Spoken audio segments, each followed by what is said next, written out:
Welcome to doctor Maitri's music therapy channel. இன்றைய பதிவிலையும் neural network agility of the brain என்ற தலைப்பில் சில செய்திகளை நம்ம பகிர்ந்துக்கலாம். சென்ற சில பதிவுகளாகவே இதற்கு தொடர்புடைய செய்திகள் தான் நம்ம என்ன பண்ணுறோம், பகிர்ந்துக்கிட்டு வரோம். அஜைலிட்டி ஆஃப் த பிரெயின் இந்த ஐம்புலன்கள் மெய், வாய், கண், மூக்கு, செவி சொல்கிறோம் இல்லையா, இந்த ஐம்புலன்களுக்கு தொடர்புடையது எல்லா விதமான செயல்பாடுகள், அதாவது ஃபிசிக்கல் எக்ஸசைஸ், ஆக்டிவிட்டீஸ், காக்னிட்டிவ் எபிலிட்டிஸை வளர்த்துக்கிறது, இது எல்லாமே அதற்கு தொடர்புடையது அப்படின்னு சொன்னோம். ஆனால் ஒரு 7 விதமான எக்ஸசைஸ் நம்ம பார்த்தோம் முன்னாடியே.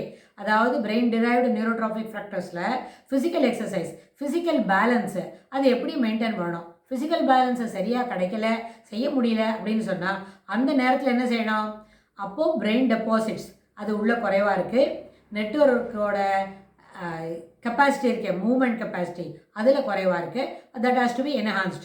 ஒரு நாளும் ஃபிசிக்கல் எக்ஸசைஸ் அப்படின்னா நம்ம பணம் சேர்த்து வைக்கிறதுக்கு எப்படி இஷ்டப்படுறோம், விருப்பப்படுறோம், பணம் சேமித்து வைக்கணுன்ற எண்ணம் நம்ம மனதில் என்ன இருக்குது, வேகமாக இருக்குது, மிகுதியாகவும் இருக்கிறது அப்படின்னு சொன்னால் அது எங்கனம் ஏற்புடையதோ அதுபோல் ஃபிசிக்கல் எக்ஸசைஸ் செய்தால் தான் இந்த பிரெயின் டெபாசிட்ஸ் என்ன பண்ணும், என்ஹான்ஸ் ஆகும். ஒரு நாளைக்கு சரியாக பண்ணலை, ஒரு வாரம் சரியாக ஃபிசிக்கல் எக்ஸசைஸ் சரியாக செய்யலைன்னு சொன்னால் இந்த டெபாசிட் தானாக குறைஞ்சிக்கிட்டே வரும். ஒரு வயது தாண்டின பிறகு, அதாவது 60 வயது தாண்டின பிறகு, இந்த 60 வயது என்பது அது ஒரு நம்பர் தான், அதுக்காக ரொம்ப முக்கியத்துவம் கொடுக்க வேண்டிய அவசியம் இல்லை. ஆனால் தொடர்ந்து ஃபிசிக்கல் எக்ஸசைஸ் செய்கிறோம்ன்ற ஒரு பழக்கத்தை வச்சுக்கிட்டே இருந்தோன்னு வைங்க, ஒரு 25 வயசு 30 வயசில் துவங்கினதை you are continue to practice it till you're. அப்போல்லாம் ஒரு அரை மணி நேரம் செய்வாங்க, இது நிறைய நேரம் செய்ய முடியும், பிரிஸ்காக செய்வாங்கன்னு சொன்னால் இப்போ 60 வயசு ஆகிட்டுது, என்னால் இன்னும் ஃபிசிக்கல் எக்ஸசைஸ் செய்யணுமா அப்படின்னு கேட்குறவங்களாம் இருப்பாங்க. ஆனால் செய்யணும் தான், அதுபோல் விகரஸாக செய்ய வேண்டாம், அதுபோல் ரொம்ப நேரம் செய்ய வேண்டாம். இப்போ என்ன செய்யலாம், ஒரு 2 to 3 minutes பர் செஷன் அதுபோல் செய்ய பழகினாலே இந்த பிரெயின் டெபாசிட்ஸ் இருக்கே, ஃபிசிக்கல் எக்ஸசைஸ் செய்தால் தான் டெபாசிட்டோட ரேட் அதிகமாக இருக்கும், ஃபிசிக்கல் எக்ஸசைஸ் செய்யலைன்னா அது தானாக குறைஞ்சிடும், ஓவர் த பீரியட் ஒன்றுமே இல்லாமல் நில் பேலன்ஸ் ஆயிரும் அப்படின்னு சொல்கிற மாதிரி சொன்னால் இந்த நில் பேலன்ஸே வராமல் இருக்கிறதுக்கு இது நாள் வரைக்கும் நம்ம தொடர்ந்து எக்ஸசைஸ் செய்திருந்தாலும் இப்போது அதாவது ஒரு 55 அது போல் நம்பரை தாண்டிட்டோம், அந்த ஏஜ் அந்த நம்பரை தாண்டிட்டுன்னு சொன்னால் அப்போதுலேருந்து தொடர்ந்து ஒரு நாளைக்கு thrice daily each 2 to 3 minutes அவ்வளோதான். அந்த நேரத்தில் என்ன பண்ணலாம், பிரெயின் ரிலேட்டடாக இருக்கக்கூடிய காக்னிட்டிவ் எபிலிட்டிஸை வளர்த்து கொள்ளக்கூடிய, காக்னிட்டிவ் எபிலிட்டிஸை என்ன குறைபடாமல் பாதுகாக்கக்கூடிய சில செயல்கள், மென்டல் எக்ஸசைஸை அதுபோல் நம்ம செய்துக்கிட்டே வரோன்னு வைங்க.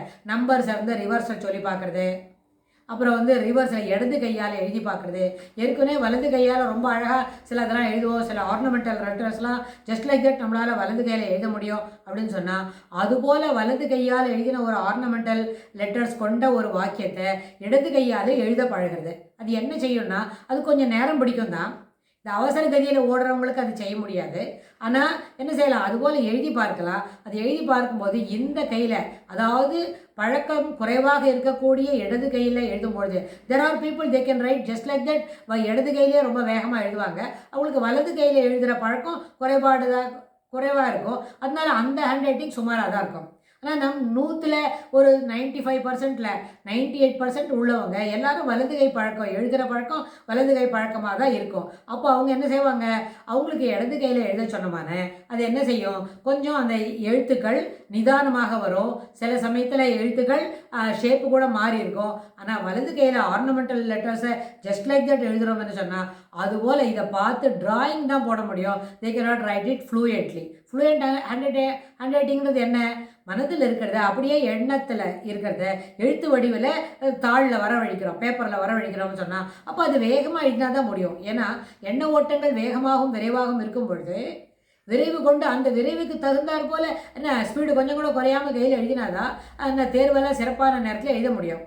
நீங்கள் அதை விட்டு எண்ணெய் இங்கே ஓடிக்கிட்டு இருக்கு, அலாஸ்காவுக்கு போயிருக்கு, நம்ம இங்கே தான் என்ன சென்னை பீச்சில் முள்ள நடந்துட்டுருக்கோன்னு சொன்னால் அவ்வளோதான், அது பரீட்சை முடிஞ்சிடும், பேப்பர் வாங்கிட்டு போயிடுவாங்க, மார்க்கில் ரொம்ப குறைபாடு உடையதாக இருக்கும், அப்புறம் தேர்வண்டில் மதிப்பெண்கள் குறைவு இருக்கும், சில நேரத்தில் பாஸ் கூட பண்ண முடியாது, ஃபெயில் மார்க் வந்திருக்குமா இருக்கும். So these are all the drawbacks when you are started writing very slowly.